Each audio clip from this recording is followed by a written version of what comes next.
昨天夜里差点被呛死，半夜1点钟左右，一股酸水从胃里边涌出来，当时立刻马上从睡梦中被呛醒，人有一种窒息的感觉。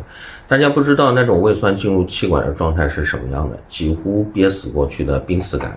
这是一次典型的胃食管反流。有很多人不知道慢性的胃食管反流是导致顽固性咳嗽的原因之一。如果查不明病因的话，反复咳嗽无法缓解，吃很多止咳药都不起效，必须要吃抑制胃酸的药。晚上睡觉的时候呢，上半身抬高30度才能缓解。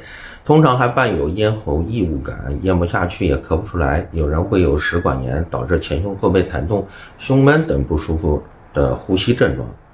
对于急性的偶尔发生的胃食管反流，重点是预防为主，睡前尽量少喝酒，减少饮食量，睡姿以右侧卧位为主。左侧卧位由于胃的姿势向食管倒流，会加重胃食管反流。重点强调一下，醉酒状态下发生胃食管反流，由于咳嗽反射能力下降，有可能出现胃内容物阻塞气管，窒息死亡的情况。